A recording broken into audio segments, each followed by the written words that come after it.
மகாராஷ்டிரா, குஜராத் இன்னைக்கு இந்தியாவோட ரெண்டு முக்கியமான மாநிலங்கள். ஆனா ஒரு காலத்துல இது ரெண்டுமே பம்பாய்ங்கிற ஒரே மாநிலமா இருந்துச்சுன்னு உங்களுக்கு தெரியுமா? மொழி, பொருளாதாரம், அடையாளம்னு பல விஷயங்களுக்காக நடந்த ஒரு பயங்கரமான போராட்டத்துக்கு அப்புறம் தான் இந்த ரெண்டு மாநிலங்களும் உருவாச்சு. வாங்க அந்த வரலாற்று பிரிவினைக்குள்ள நாமளும் கொஞ்சம் ஆழமா போய் பார்க்கலாம். இந்த கதையை ஆரம்பிக்க ஒரு சரியான இடம்னா அது நவாபூர் ரயில்வே ஸ்டேஷன் தான். இங்க இருக்கிற இந்த ஒரு பெஞ்ச்ல உட்கார்ந்தீங்கன்னா நீங்க ஒரே நேரத்துல மகாராஷ்டிராலையும் குஜராத்லயும் இருக்கலாம். ஆமா, இந்த பெஞ்சோட ஒரு பக்கம் மகாராஷ்டிரா, இன்னொரு பக்கம் குஜராத். இன்னைக்கு இத பார்க்க வேடிக்கையா இருந்தாலும் இது ஒரு காலத்துல நடந்த மிகப்பெரிய பிரிவினையோட ஒரு அமைதியான சின்னம். சரி, இந்த பிரிவினை எப்படி உருவாச்சுன்னு பாப்போமா? இந்த மொத்த பிரச்சனைக்குமான விதை எங்க, எப்போ போடப்பட்டுச்சு அத நாம புரிஞ்சுக்கணும்னா பாம்பாயோட ஆரம்பகால சரித்திரத்துக்குள்ள கொஞ்சம் போகணும். பம்பாயோட கதை முழுக்க முழுக்க அதிகார மாற்றங்களால நிறைஞ்சது. முதல்ல போர்ச்சுகீசியர் கையில இருந்துச்சு, அப்புறம் கல்யாண சீதனமா இங்கிலாந்து ராஜாவுக்கு போச்சு. அதுக்கப்புறம் ஈஸ்ட் இந்தியா கம்பெனிக்கு குத்தகைக்கு விடப்பட்டுச்சு. கடைசியா சிப்பாய் கழகத்துக்கு அப்புறம் பிரிட்டிஷ் அரசாங்கமே நேரடியா எடுத்துக்கிட்டாங்க. இப்படி ஒவ்வொரு கைமாறும் போதும் பம்பாய் ஒரு பெரிய வர்த்தக மையமா வளர்ந்துகிட்டே இருந்துச்சு. பம்பாயே ஒரு வர்த்தக தலைநகரமா மாத்தணும்னு பிரிட்டிஷ்காரங்க ஒரு சூப்பரான திட்டம் போட்டாங்க. அவங்க என்ன செஞ்சாங்கன்னா, குஜராத்ல இருந்த பார்சி, பனியாஸ் மாதிரியான வர்த்தகம் செய்யற சமூகங்களை பம்பாயில வந்து குடியேற சொல்லி ஊக்குவிச்சாங்க. இதனால என்ன ஆச்சு, குஜராத்தி சமூகத்தோட பணமும் அங்க ஏற்கனவே இருந்த மராத்தி மக்களோட உழைப்பும் ஒன்னு சேர்ந்து ஒரு பெரிய பொருளாதார சக்தியை உருவாச்சு. ஆனா இந்த கலவைதான் பிற்காலத்துல ஒரு பெரிய பிரச்சனைக்கும் காரணமா அமைய போகுது.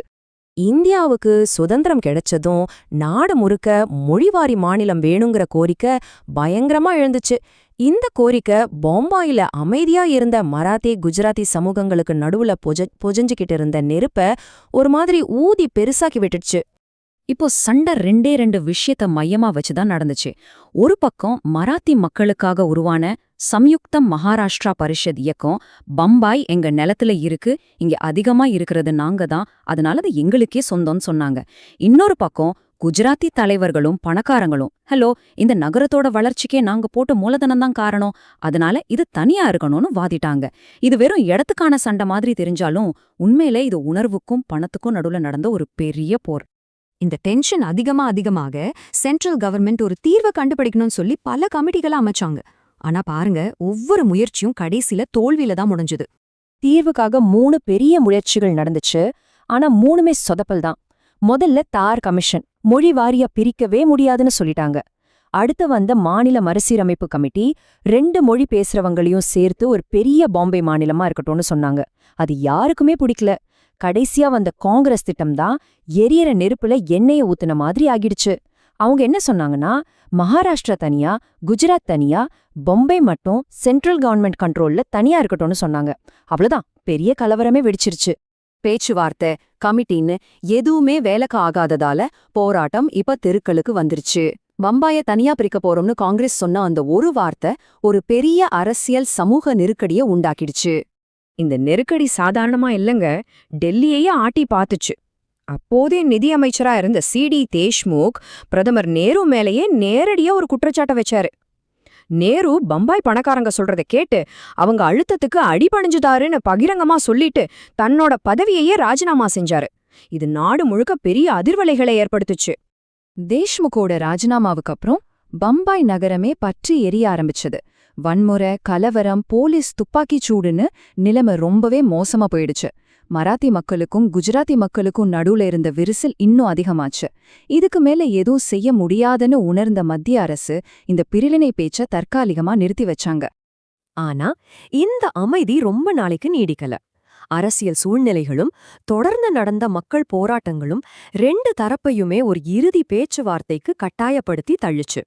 2 முக்கியமான விஷயம்தான் இந்த கதையோட கிளைமேக்ஸ முடிவு பண்ணுச்சு. ஒன்னு, 1957 தேர்தல்ல காங்கிரஸ் கட்சி எதிர்பார்த்த அளவுக்கு ஜெயிக்கல. இன்னொன்னு, குஜராத் வேணும்னு போராடின மகா குஜராத் ஜனதா பரிஷத்தோட போராட்டங்கள் ரொம்ப தீவிரமாச்சு. இனிமேலும் இந்த பிரிவினையை தள்ளி போட முடியாதுன்னு டெல்லிக்கு நல்லாவே புரிஞ்சுது. இங்கதான் அந்த வரலாற்று சிறப்புமிக்க சமரசம் நடந்துச்சு. குஜராத்தி தலைவர்கள் பம்பாய் நமக்கு கிடைக்காதுங்கிற யதார்த்தத்தை ஏத்துக்கிட்டாங்க. அதுக்கு பதிலா மகாராஷ்டிரா தலைவர்கள், உங்களுக்கு பம்பாய் கிடைச்சாலும் நாங்க புதுசா தலைநகரம் கட்டுறதுக்கு நீங்க நிதி உதவி செய்யணும்னு கேட்டாங்க. மராத்தியர்களும் அதுக்கு சரின்னு ஒத்துக்கிட்டாங்க. இந்த விட்டு கொடுத்தல் தான் பல வருஷ போராட்டத்துக்கு ஒரு நல்ல முடிவை கொடுத்துச்சு. இந்த சமரசத்துக்கு அப்புறம் எல்லா நிகழ்வுகளும் ரொம்ப வேகமா நடந்துச்சு. கடைசியா 1960ஆம் ஆண்டு மே மாசம் 1 பல வருஷ போராட்டத்துக்கு பிறகு மகாராஷ்டிரா, குஜராத்ங்கிற 2 புதிய மாநிலங்கள் இந்திய வரைபடத்துல அதிகாரப்பூர்வமா உருவாச்சு.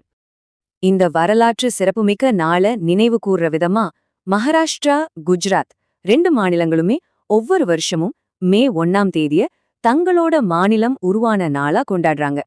பல வருஷங்கள் ஓடிப்போச்சு. ஆனா அன்னைக்கு அந்த பிரிவினைக்கு காரணமா இருந்த கேள்வி இன்னைக்கும் நம்ம முன்னாடி நிக்குது.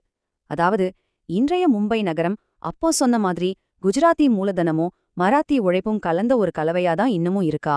இந்த சரித்திரத்தோட வெளிச்சத்துல மும்பையோட இன்றைய அடையாளத்தை நம்ம எப்படி புரிஞ்சுக்க போறோம்? இது நம்ம எல்லாரும் யோசிக்க வேண்டிய ஒரு முக்கியமான கேள்வி.